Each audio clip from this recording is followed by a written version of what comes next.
सौनक ऋषि उस समय के एक विख्यात और प्रतिष्ठित संत थे। सौनक जी महाराज अपने 88,000 शिष्यों के साथ ब्रह्मा जी की आराधना करने लगे और ब्रह्मा जी ने कहा कि आपके लिए हम क्या कर सकते हैं। ब्रह्मा जी आए, सौनक जी ने कहा कि हमें कोई ऐसा स्थान बताओ जो इस संसार के कल्याण के लिए, संसार की शांति के लिए हम कुछ यज्ञ विधान करना चाहते हैं। तो ब्रह्मा जी ने कहा कि मैं ये निश्चित नहीं कह सकता, निश्चित रूप से नहीं कह सकता कि ये भूमि यज्ञ के लिए शुद्ध है। और ये कलयुग की बात है, कलयुग के कुछ समय व्यतीत हुआ और विचारणीय बात यह है कि अभी अभी एक अवतार हुआ श्री कृष्ण, और श्री कृष्ण अवतार लेकर अपनी लीला करके अपने गोलोक धाम गए हैं। और उसके तुरंत बाद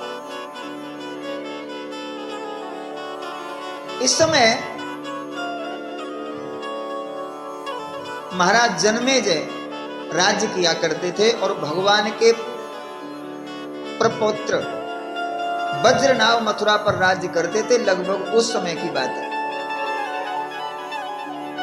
ब्रह्मा जी ने भगवान का ध्यान किया और भगवान ने अपना सुदर्शन चक्र छोड़ा और सुदर्शन चक्र जिस स्थान पर गिरा उस स्थान का नाम पड़ गया नैमिषारण्य। और ये सौनक आदि ऋषियों ने वहीं यज्ञ करना आरंभ किया। काफी समय बीत गया। एक दिन एक नवयुवक संत आया और उस संत को देखकर सौनक आदि ऋषियों ने उनका आतिथ्य सत्कार किया। एक मंच तैयार करी और मंच पर बिठाया और मंच पर बैठकर ये नवयुवक संत ने मंगलाचरण शुरू किया। सच्चिदानंद रूपाय विश्वोत्पत्त्यादि हेतवे तापत्रय विनाशाय श्री कृष्णाय वयं नमः। भगवान के 3 रूप सूत जी ने बताए, सत, चित और आनंद। और 3 रूप से परमात्मा प्रत्येक जड़ चेतन प्राणियों के अंदर रहता है, इस शरीर में रहता है। सत्य, चित्त और आनंद। हम जो देखने में सत्य प्रतीत होते हैं या कोई भी देखने में जो सत्य प्रतीत होती है, जो सत्यत्व है वो परमात्मा है। जैसे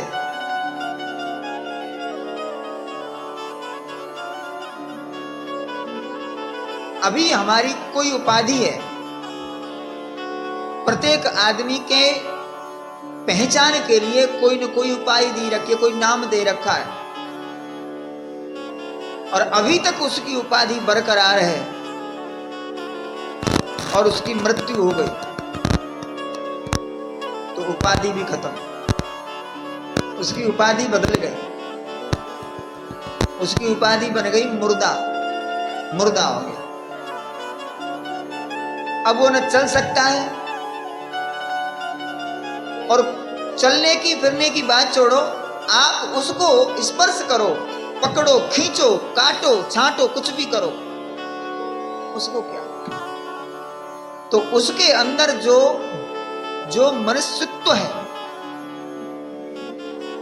वो परमात्मा है।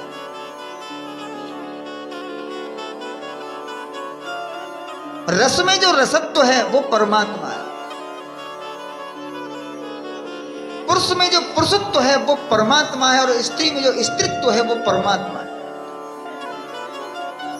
वो सत्य है, वो सत्य है। और सत्य चला गया तो मुर्दा हो गया। और चित्त दूसरा रूप है परमात्मा का, चित्त। और चित्त रूप चित्त है, चित्त मौन रूप से रहता है, मौन रहता है। ये सिर्फ दुख सुख का अनुभव करता है, बाकी ये कुछ नहीं बोलता, कुछ नहीं कहता। ये सिर्फ कोई विपत्ति आती है तो दुखी हो जाता है बेचारा, कोई सुख आता है तो सुखी हो जाता है, थोड़ा अनुभव कर लेता है। और तीसरा रूप है परमात्मा का जो अंदर रहता है, आनंद।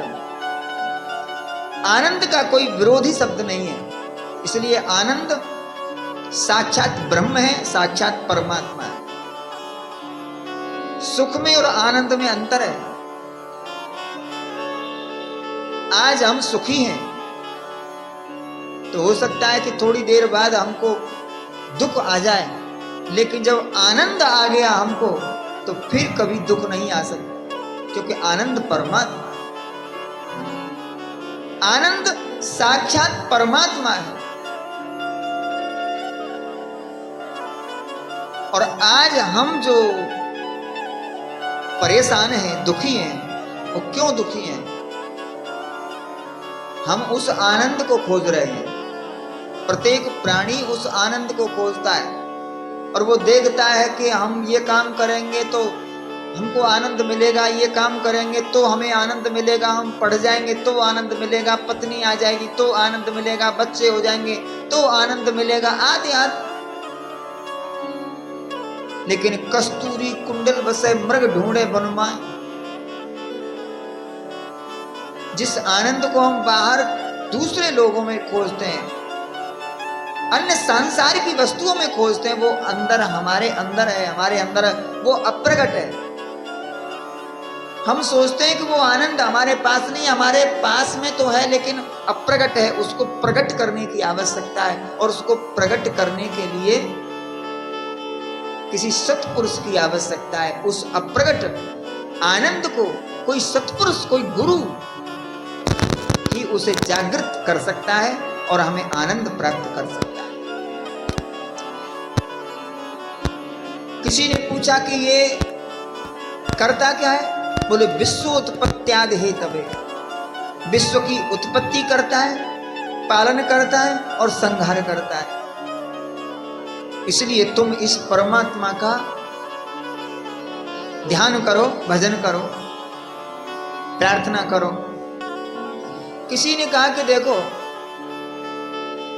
खेल बनाया और खेले और खिलौना तोड़ दिया, तो ये तो खिलौना बना के खेलने वाले और तोड़ने वाले की अपनी मस्ती है, इसमें हमारा क्या? वो सृष्टि बनाता है, पालन करता है, फिर उसे संहार कर देता है। हम उसका भजन इसके लिए क्यों करें? ये तो उसकी अपनी मस्ती है, हम क्या करें? बोले नहीं, आपको भी लाभ होगा। बोले हमको क्या लाभ होगा? बोले तुमको एक लाभ होगा। बोले क्या? तापत्रय विनाशाय, तापत्रय विनाशाय। यदि आप उसका भजन करेंगे तो तीनों तापों से तुम मुक्त हो जाएंगे।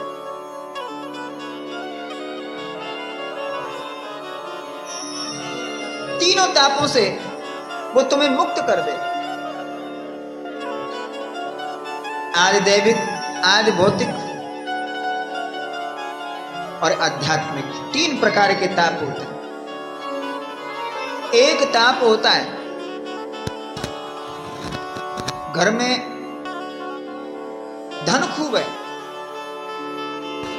रसोई में हर प्रकार की सामग्री, महीनों का राशन भरा पड़ा है, सोना चांदी खूब है, बैंक बैलेंस खूब है, लेकिन आप खा नहीं सकते। क्यों? बोले डॉक्टर ने मना कर रखा है, चिकनाई मत खाना, मेवा मत खाना, तो शुगर बढ़ेगा, आद्या। ये शारीरिक कष्ट है।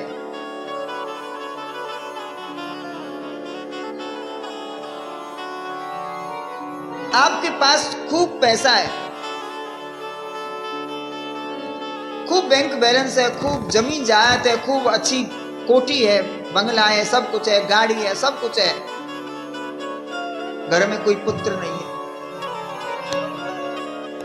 ये सब कष्ट ही तो है। और कहते हैं परमात्मा की आराधना करने वाले का सारा कष्ट इन तीनों प्रकार के तापों का हरण कर लेते हैं परमात्मा।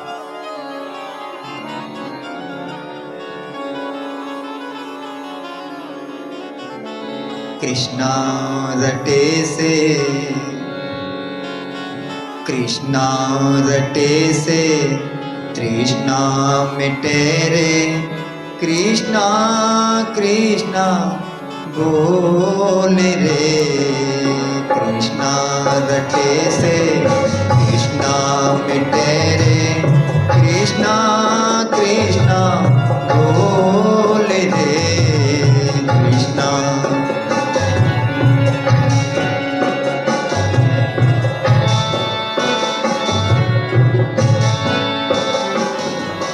कृष्णा रटे से कृष्णा मिटे रे, कृष्णा कृष्णा बोल रे, राधा रटे से राधा कटे रे, राधा राधा बोल रे, राधा रटे से राधा कटे रे।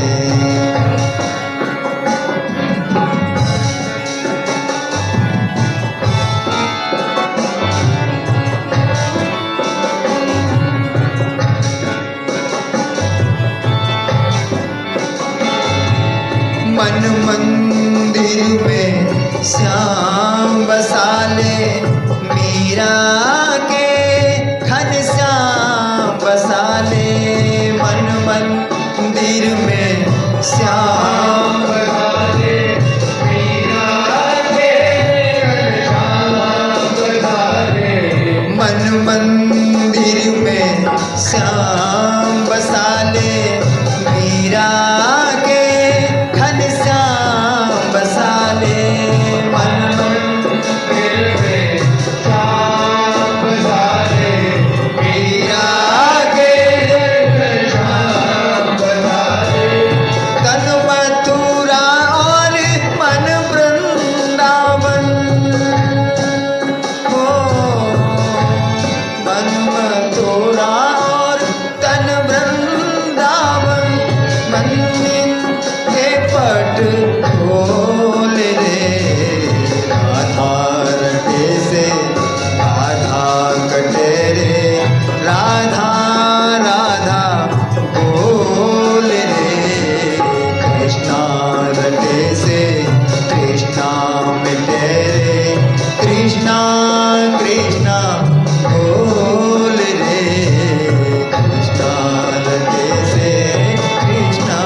रटने से तृष्णा का अंत होता है। तृष्णा एक दुख है, और जब तक तृष्णा है, जब तक कष्ट दूर नहीं हो सकता। तृष्णा ही दुख का कारण होती है, और तृष्णा खत्म हो जाए तो सारे झंझट ही खत्म हो जाए। और हमारे जो हमारे जीवन में जो बाधा है, राधा रानी हमारे रस का चारे गाते हैं कि हमारी राधा रानी सब बाधाओं का अंत कर देती। इसलिए श्री कृष्णाय वयम नमः, श्री कृष्णाय वयम नमः। श्री का अर्थ क्या होता है? श्री का अर्थ होता है शक्ति, और श्री का अर्थ होता है पत्नी। तो श्री कृष्ण, कृष्ण अकेले नहीं, ध्यान देना, कृष्ण अकेले नहीं, श्री के साहित यानी पत्नी के सहित श्री कृष्ण को हम प्रणाम करते हैं। हम सब प्रणाम, वयम, हम सब उनको प्रणाम करते हैं। अब पत्नी क्या है? अब एक प्रश्न है कि श्री माने रुक्मिणी, कि श्री माने सत्यभामा। अब एक पत्नी हो तो समझ ले कि फलानी होगी। अब यहां तो पत्नियों का भंडार है पूरा। भगवान कृष्ण की तो पत्नी साला है, नहीं भाई 10 गाय किसी के यहां कोई बांध ले तो गौशाला घोषित हो जाए। अब यहाँ 10 की क्या चले, 16,108, तो पत्नी साला ही हो गई ना। अब किस पत्नी को माने, कि किस पत्नी को पूजा जाए? भगवान कृष्ण के साथ, किस पत्नी के साथ श्री कृष्ण को प्रणाम कर रहे हैं हम? रुक्मिणी के साथ। तो फिर जब सत्यभामा बुरा मानेगी, फिर जामवती बुरा मानेगी, एक श्री को कहां कहां चिपकाते फिरोगे भाई? बोले देखो, हम ध्यान, हम असल बात कह रहे हैं, हम असली पत्नी की बात कर रहे हैं, हम नाटक में बनने वाली पत्नी की बात नहीं कर रहे हैं। क्योंकि रुक्मिणी, सत्यभामा, जामवती आदि जो पत्नियां 16,108 पत्नियां थी, ये तो सब एक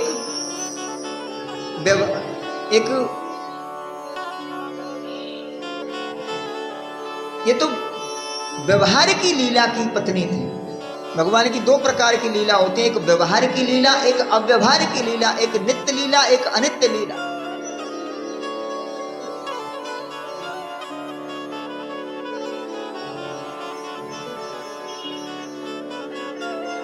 जब मंच पे, जब रंग मंच पे कोई अभिनेता अभिनय करता है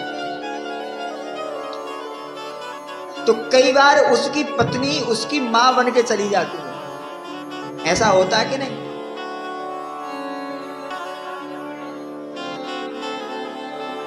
अब एक ही स्त्री एक फिल्म में उसकी पत्नी बनी है, और एक दूसरी फिल्म में उसकी बहन बनी है, और तीसरी फिल्म में वही उसकी मां बनी है, और चौथी में वही उसकी भाभी बनी है।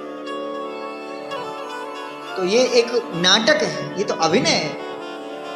इसी तरह भगवान श्री कृष्ण 125 वर्ष यहां अभिनय करने के लिए आए, और अभिनय करने के लिए उन्होंने 16,108 पत्नियों से विवाह किया। बाकी मुख्य पत्नी तो राधा रानी है, भगवान श्री कृष्ण मुख्य पत्नी। मैंने ये बात इसलिए कही कि एक बड़ा प्रचलन हुआ था। कोई वक्ता थे हमारे मध्य प्रदेश के, उन्होंने कहा कि भाई 16,108 पत्नी थी भगवान कृष्ण की, राधा को नाम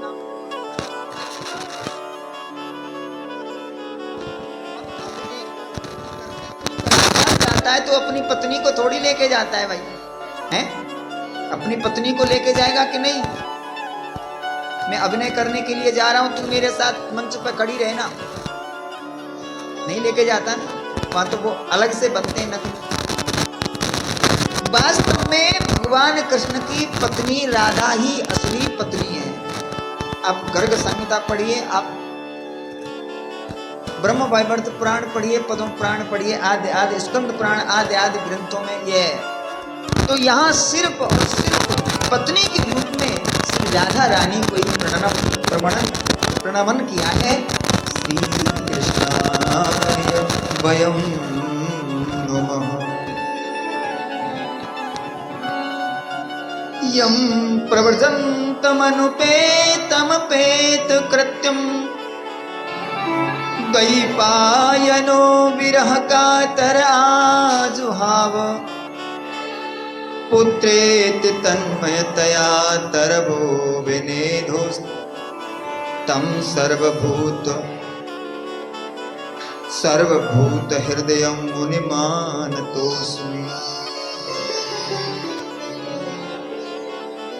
भगवान श्री कृष्ण अपने इष्ट के लिए सूत जी ने प्रणाम किया और दूसरा मंगलाचरण किया, प्रणाम किया अपने गुरुदेव श्री सुखदेव स्वामी के लिए। सुखदेव स्वामी का ध्यान किया